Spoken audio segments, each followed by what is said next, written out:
ఈరోజు ఈ fishing harbour అన్నది నిజంగా ఇంకొక ఉదాహరణ. వాళ్ళ కోసం ఎక్స్క్లూజివ్గా ఏకంగా 10 ఫిషింగ్ హార్బర్లు, 6 ఫిష్ ల్యాండింగ్ సెంటర్లు రాష్ట్ర వ్యాప్తంగా ప్లాన్ చేయడం జరిగింది.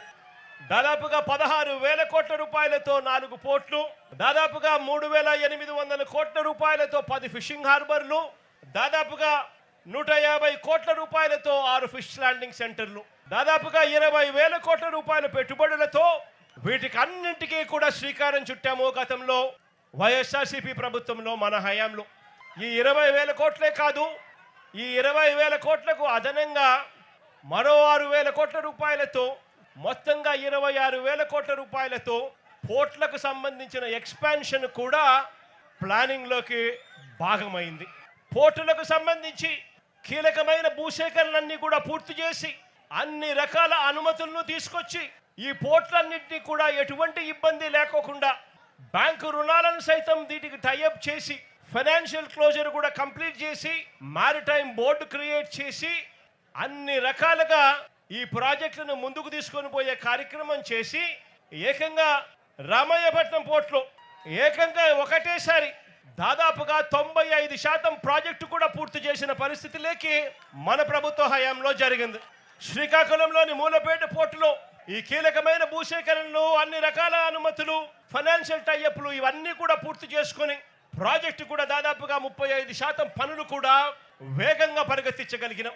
అప్పటికే పనులు స్టార్ట్ అయిపోయాయి, బ్యాంకుల్లో డబ్బులున్నాయి, పనులు చేసుకుంటూ పోతా ఉంటే చాలు, ఎటువంటి బెంతరాలు అవాంతరాలు లేకుండా ప్రాజెక్టు పూర్తవుతుంది.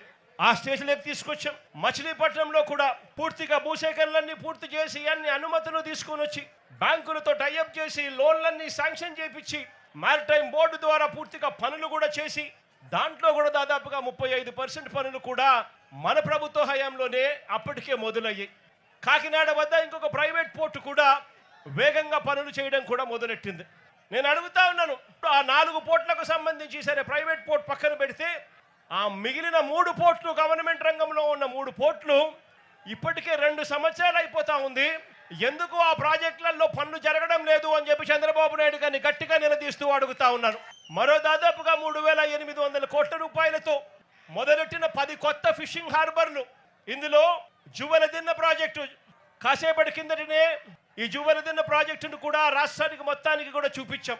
ఈ ప్రాజెక్టు వైఎస్ఆర్సీపీ ప్రభుత్వ హయాంలోనే దాదాపుగా 300 కోట్ల రూపాయలతో పూర్తిగా ఖర్చు చేసి మార్చి 12వ తారీఖున ఈ ప్రాజెక్టును వర్చువల్గా కూడా ఇనాగ్రేట్ చేసే కార్యక్రమం కూడా జరిగింది. ఎన్నికల కోడ్ రావడంతో మార్చి 16వ